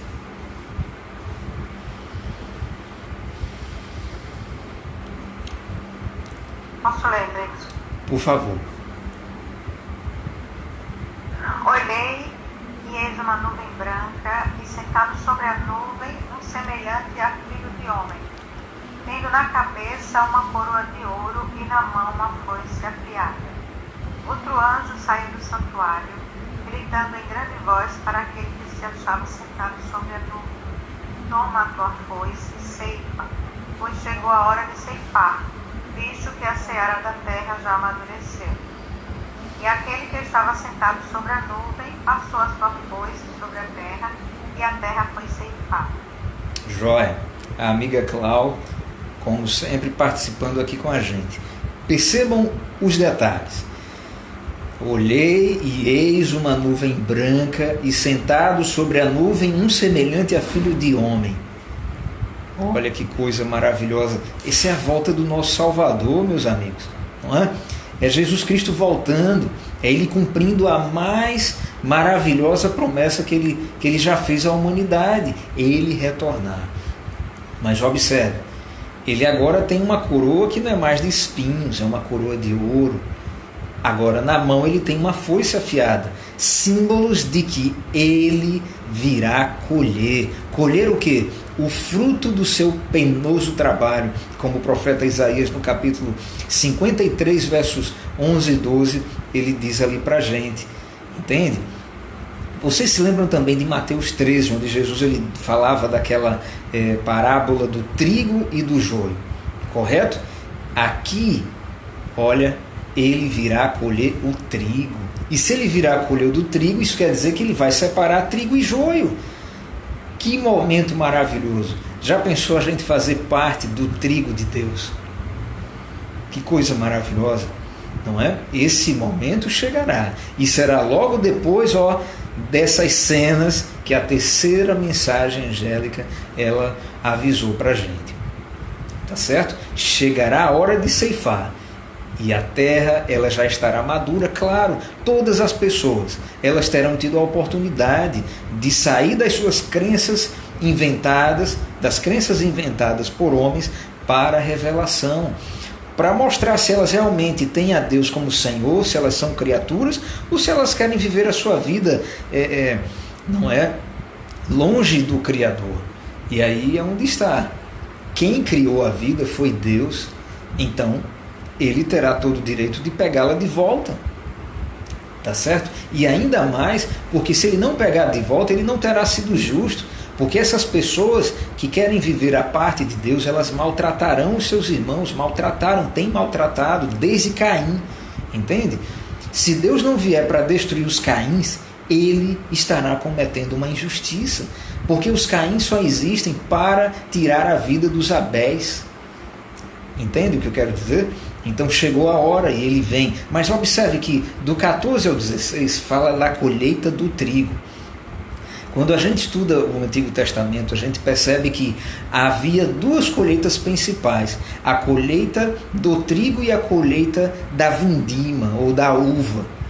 Observe que o trigo, Jesus ele usou como metáfora para os justos, o joio, e a uva ele usou como metáfora, como símbolo dos ímpios.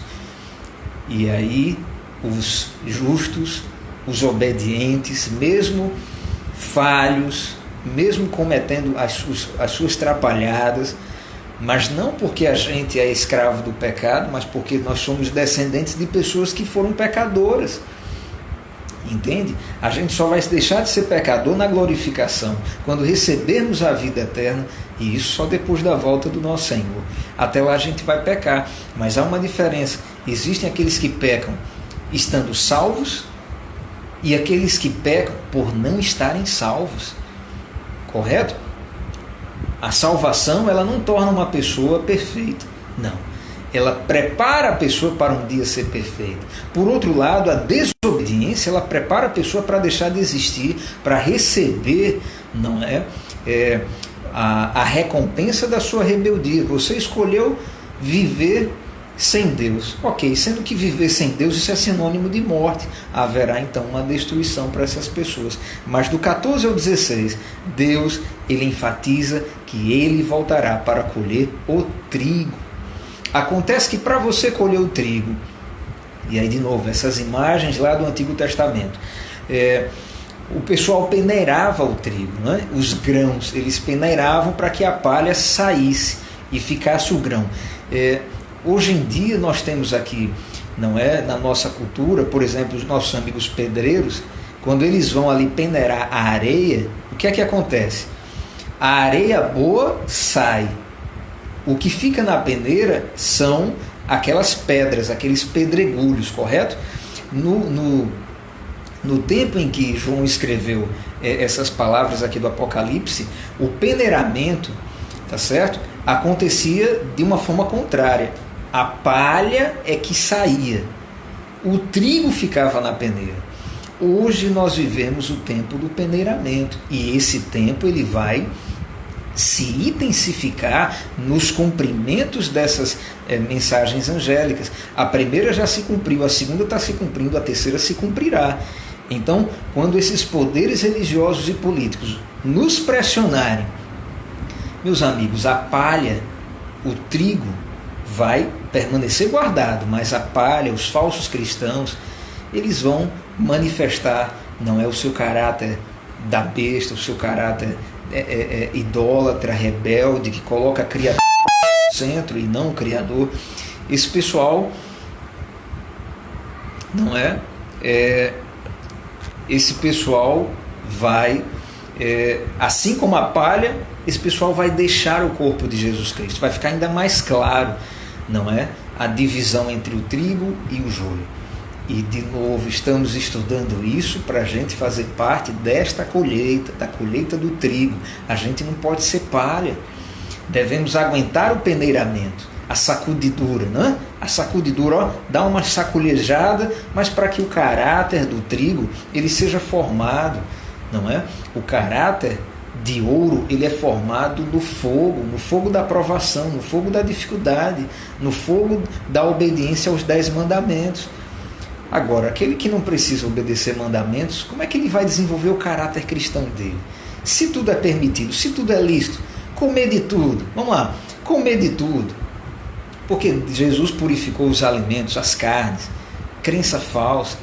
Não, eu não preciso guardar sábado. Não, eu vou trabalhar no sábado, eu vou fazer o que eu quero no sábado, porque Jesus ele guardou o sábado pela gente. Crença falsa. Percebe?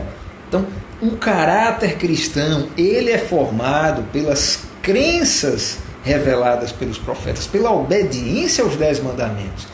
Ainda que você desobedeça, como eu falei, a gente é salvo, mas os salvos eles desobedecem, eles erram, eles não são perfeitos.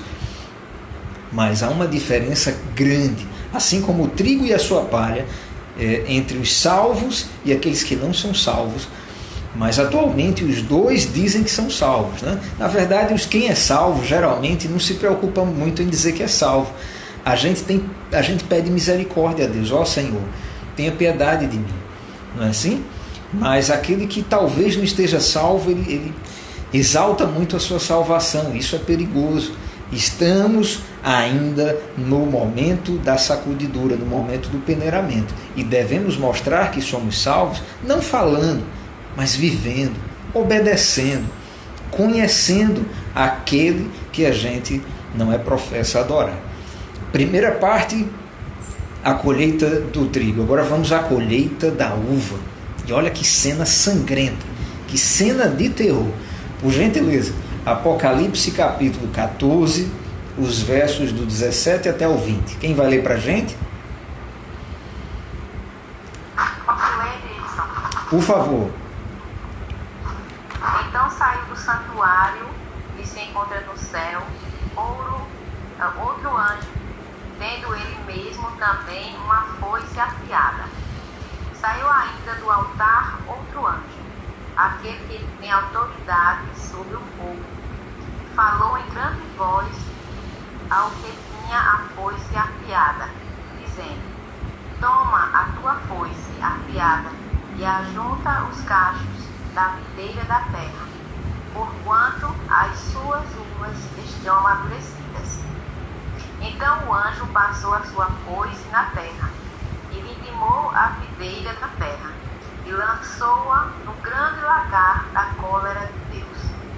E o lagar foi pisado fora da cidade, e correu sangue do lagar até aos freios dos cavalos, numa extensão de 1.600 estados. Joia, a amiga Cineide mais uma vez participando com a gente. Pessoal, observem como a uva, uma fruta criada pelo nosso Deus, ela está sendo usada aqui como símbolo de que o perverso, a pessoa má, teimosa, que perseguiu seus irmãos e até os matou, será esmagada como uma uva.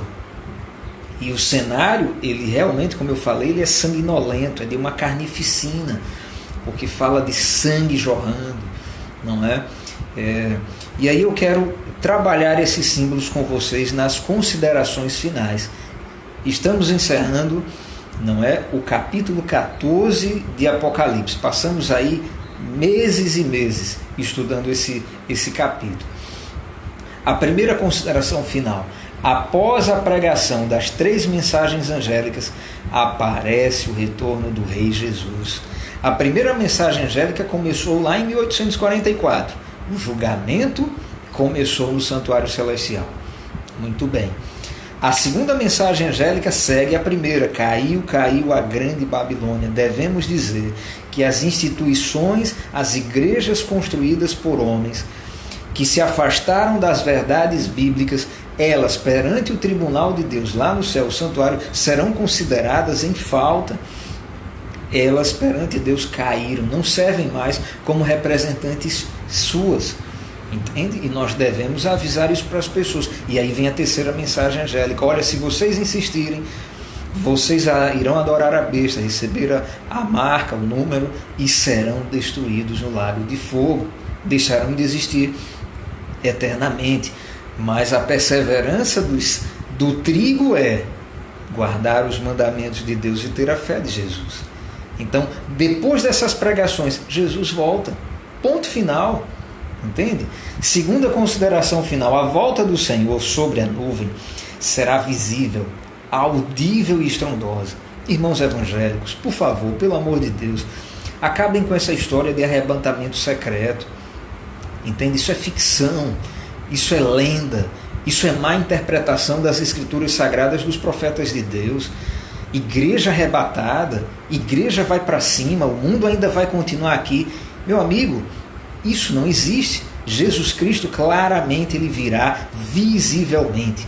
Essa crença, não é dispensacionalista, ela deriva daquele credo que a gente já conversou aqui, da Igreja Católica, aquele credo imperialista lá do Santo Agostinho, de que a Igreja Católica é aquela pedra que Deus vai lançar e vai destruir os reinos e ela vai assumir o controle das nações.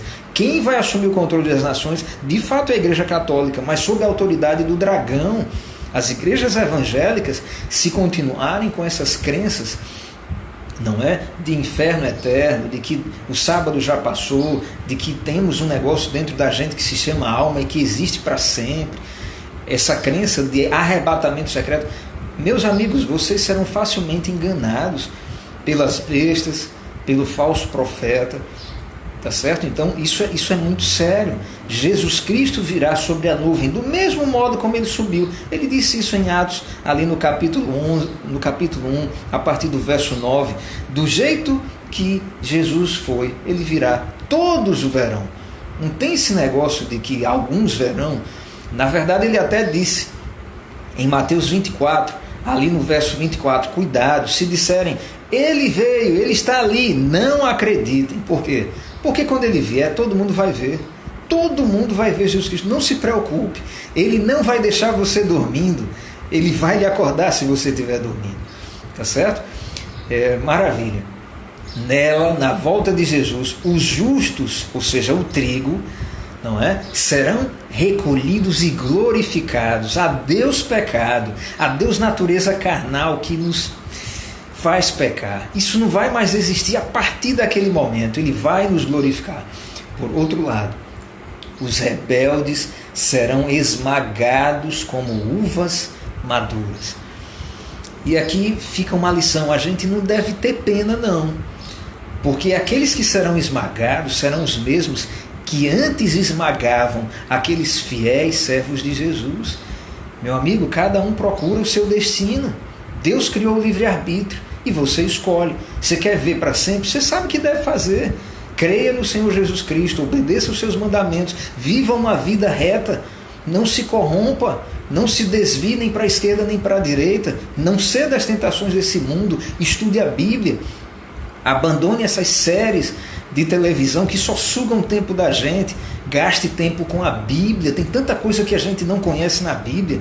Como que a gente vai perder tempo assistindo aquilo que a besta, aquilo que o dragão tem colocado para as pessoas que são representadas pelas uvas consumirem? Não, meus amigos, o povo de Deus não perde mais tempo, não. Agora, o povo que diz ser de Deus, mas na verdade não pertencem a Ele, esse pessoal tem muito tempo, não é? Eles vão deixar de existir pela eternidade. E a gente não vai ter pena. Deus não vai ter pena. Deus tem amor. Deus tem misericórdia. Mas observem que Ele dará o cálice dele. O cálice da cólera dele sem mistura. Isso é um símbolo de que não haverá mais misericórdia.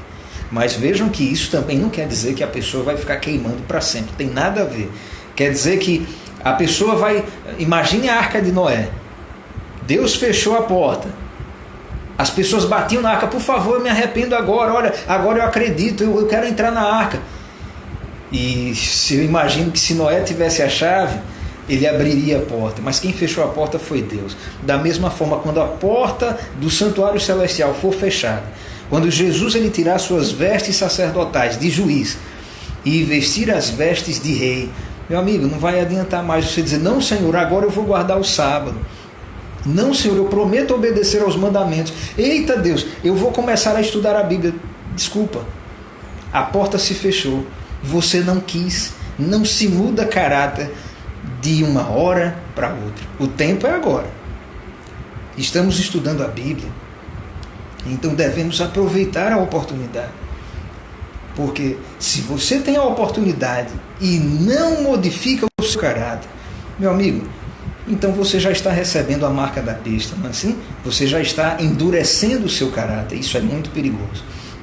Para a gente encerrar, o santuário celestial e os anjos estão completamente envolvidos em nossa salvação. A gente viu ali, saiu um anjo do santuário e disse, olha, vai colher o trigo. Saiu um anjo do santuário e disse, olha, vai pisar as uvas. Percebe como os anjos estão ansiosos? Entende? Eles estão na torcida pela gente. Se tem alguém que quer que a gente seja salvo, são os nossos anjos. E eles saem, eles não param, eles estão no santuário, eles vêm cumprir as ordens de Deus. E se a gente viver em oração, estudando a Bíblia, certamente eles também irão nos recolher para os celeiros do Senhor. Tá certo, pessoal? Então, olha, eles estão completamente envolvidos em nossa salvação, mas também na aplicação de uma sentença justa sobre os que fazem o mal na terra. Salvação e vingança, ou seja, ira, cólera de Deus, andam de mãos dadas, assim como o amor e a justiça. Percebe? Que Deus perfeito, não tem como ele ser só amor. Se ele for só amor, isso quer dizer que ele vai alisar aqueles que maltrataram seus irmãos. Deus é amor, ele é justiça. Deus ele sabe salvar e sabe se vingar. E de fato é necessário uma vingança, porque tem muitas crianças sendo abusadas, tem muitas mulheres sendo maltratadas, tem muito pobre sendo pisado pelos ricos, e Deus precisa vir e dar a esses malvados aquilo que eles merecem. As uvas precisam ser esmagadas, com amor e com justiça. Por outro lado, as vítimas precisam de um descanso. Elas precisam, boa tarde, Lice, elas precisam descansar e nunca mais sofrer. As 7 últimas pragas de Apocalipse 15 e 16, e aí eu fico, desde já eu estimulo vocês a continuarem estudando. Estudem o capítulo 15 e 16, vocês verão, as 7 últimas pragas, elas encherão o planeta de mortes, de sangue, como nunca visto. Será a vindima, boa tarde, Lice, ou a colheita que os falsos filhos de Deus receberão, de acordo com o que semearam em sua vida. Mas também após os 1000 anos, Apocalipse 20, não é? Ali é mencionado o milênio, essa cena se repetirá, e o mal será esmagado, a cabeça da serpente. Se lembram? Lá em Gênesis 3,15, para sempre, sem volta. E aí fica para a gente o apelo: trigo ou joio? Trigo ou uvas? A escolha é nossa. A salvação é dada e a justiça será executada, mas nós é quem escolhemos. E para a gente terminar, eu quero ver com vocês os textos que João usou para tirar esse cenário aí de uvas, tá certo? Esse cenário aí de colheita. São textos fortes, assim como é forte o Apocalipse. E eu quero ler com vocês. Então vamos lá. Vamos pegar as nossas Bíblias, já que eu não coloquei aqui, e nós vamos encerrar. Geise, boa tarde, Geise. Estamos encerrando o estudo de Apocalipse 14. E agora a gente vai ler Isaías capítulo 63. Vamos lá. Alguém aí já se prepara para ler para a gente, tá certo? Isaías capítulo 63, os versinhos do 1 até o 6.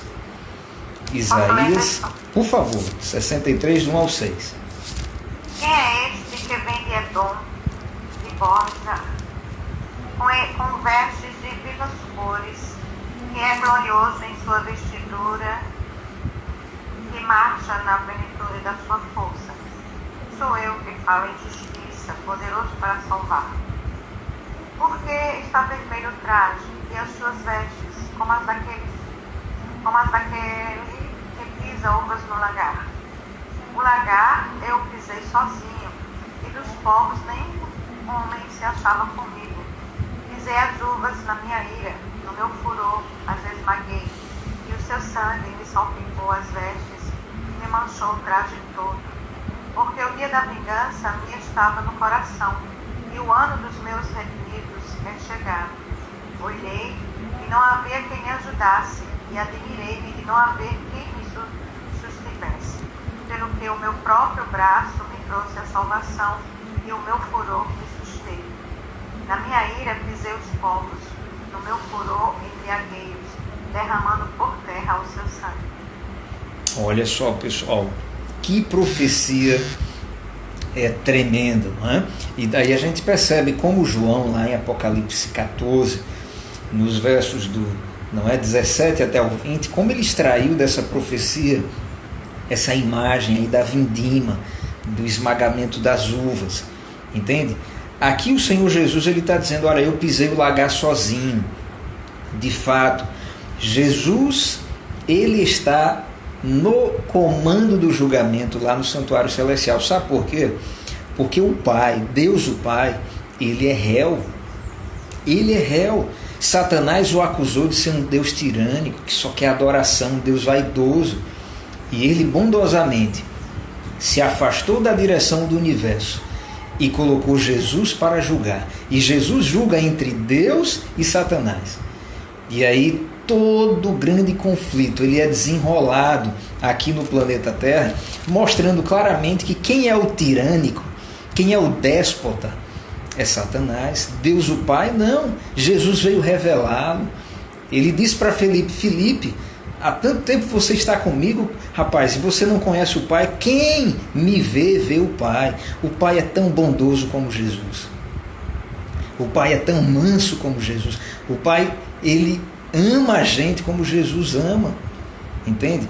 Então veja, Jesus ele teve que fazer esse trabalho sozinho, já que o Pai, Deus o Pai, ele estava sendo, réu, acusado. Ele recebeu fortes acusações de Satanás. Mas como Jesus é Deus, como Jesus é todo poderoso, João, boa tarde, Fran Correia.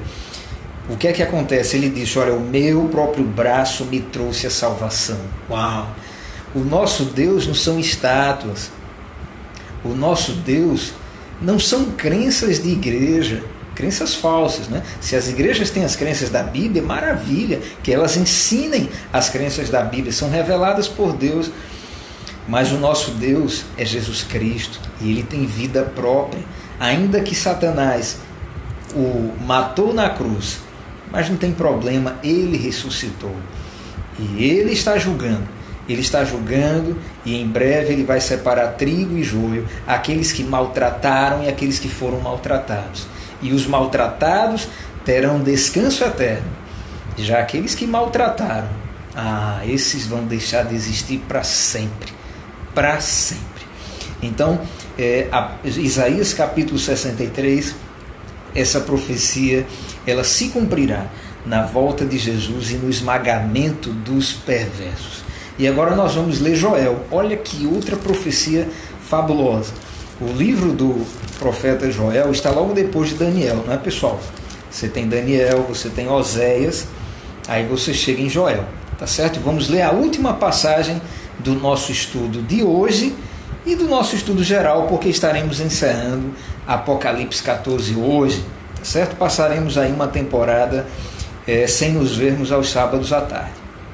Vamos lá. Joel capítulo 3, os versos do 11 ao 17. Quem vai ler isso para a gente?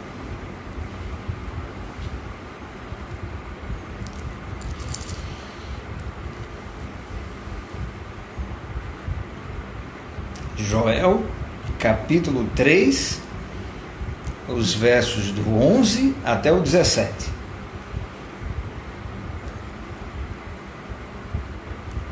Então vamos lá. Opa! Pois não. Vai lá, Elza. Pode ler. Apressai-vos e vinde todos os povos em redor, e congregai-vos para ali, ó Senhor, faz descer os teus valentes. Levantem-se as nações e sigam para o vale de Josafá, porque ali me assentarei para julgar todas as nações em redor. Lançai a foice, porque está madura a seara. Vinde pisai, porque o largar está cheio. Os seus compartimentos transbordam. porquanto a sua malícia é grande. Multidões no vale da decisão, porque o dia do Senhor está perto, no vale da decisão. Amém. O sol e a lua se escurecerem e as estrelas retiram o seu resplendor. O Senhor brama de Sião e se fará ouvir de Jerusalém, e os céus e a terra temerão, mas o Senhor será o refúgio do seu povo e a fortaleza dos filhos de Israel. Sabereis assim que eu sou o Senhor vosso Deus, que habito em Sião, meu santo monte, e Jerusalém será santa. Estranhos não passarão mais por ela. Amém, amém. Maravilha, Elza. Bom, daqui a gente também percebe que alguns elementos foram extraídos por João lá ao ele compilar aquela profecia da vindima, a profecia das uvas, que representam não os salvos, tá certo, pessoal? Mas os perdidos. Só para a gente terminar, aqui nós vemos, não é a volta de Jesus, aqui nós vemos como ele, num lugar chamado Vale de Josafá, lá no Apocalipse capítulo 16, nós vamos encontrar a expressão Armagedon, não é? Ele vai resolver essa parada com as nações. Aqueles que se dizem cristãos, mas não são filhos do dragão e perseguem aos verdadeiros filhos de Deus, o próprio Deus, ele vai aparecer e vai dizer: eu não vos conheço. Por outro lado, os seus filhos maltratados, não é? Desonrados, humilhados, presos e até mortos, ele vai exaltá-los. Entende? Aquele que se humilhar será exaltado, por outro lado, aquele que se exaltar será humilhado. Então, naquele dia, na volta do Senhor Jesus, isso vai acontecer. E ele diz: olha, me assentarei para julgar todas as nações. E ele diz que vai lançar a foice porque a seara está madura. E ele diz que o lagar está cheio e a sua malícia é grande. Esse é o raio-x que Deus faz do nosso planeta. Nosso planeta já deu o que tinha que dar. A gente não tem, meus amigos, a gente não tem que perder mais tempo com ele. O que temos de vida, o que temos de saúde, é por isso que a gente tem que cuidar da nossa saúde, né? Para a gente poder ter mente para entender as profecias, discernirmos os tempos e não cairmos nas arapucas de Satanás. Boa tarde, Silvane. Estamos terminando o estudo, tá certo? O mundo está cheio de malícia, mas Deus sabe disso. Ele está vendo, ele está trabalhando no santuário celestial, ele está julgando o dragão, está julgando as bestas, está julgando os falsos cristãos e também está julgando os verdadeiros cristãos. Ele virá colhê-los, tá certo? E no verso 14 a Elza leu: multidões no vale da decisão. Então veja, temos ali Vale de Josafá, temos o Vale da Decisão, temos Armagedon lá em Apocalipse 16. Nós um dia estaremos ou do lado do trigo ou do lado das uvas. Estamos sendo empurrados. O desdobramento das épocas está nos empurrando para isso, não é? Nós vimos aí essa pandemia, que para mim ainda é mais politicagem do que um caso de saúde pública, tá certo, pessoal? Pessoas estão sendo muito prejudicadas por não poderem ir voltar para as escolas. Por outro lado, tem muita gente ganhando dinheiro com tudo isso. É um absurdo. Mas nós vimos como esses eventos, o Estado, ele tem um poder, um controle sobre, não é, a sociedade.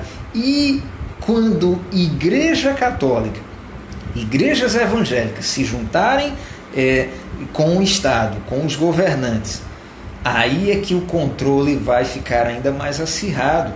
E aí vem a questão: de que lado nós estaremos? Do lado dos perseguidores ou dos perseguidos? Entendem? Deus, ele promete: olha, Jerusalém será santa, estranhos não mais passarão por ela. Satanás tem a cidade dele aqui na terra, a Babilônia, correto? mas nós não somos daqui, nós somos peregrinos, nós somos estrangeiros. Nós devemos almejar essa cidade santa. E como é que a gente almeja? O nosso comportamento, ele reflete isso.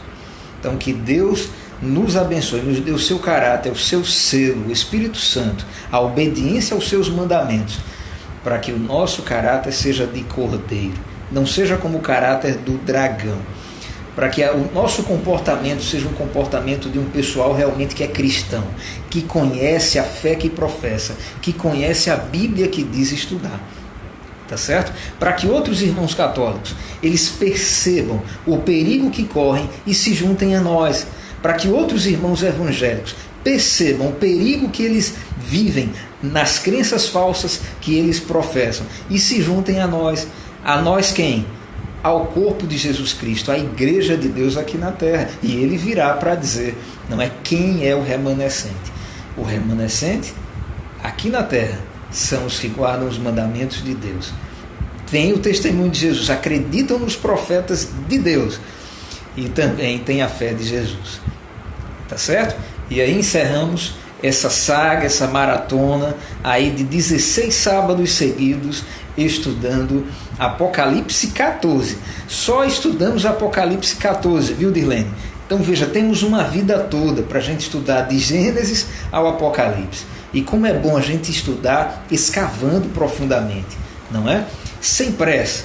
A vida já é corrida, mas precisamos ter tempo para a gente estudar a Bíblia, para colhermos dela todas as bênçãos que Deus colocou ali para a gente, para os nossos filhos e para aqueles com quem a gente convive, não é?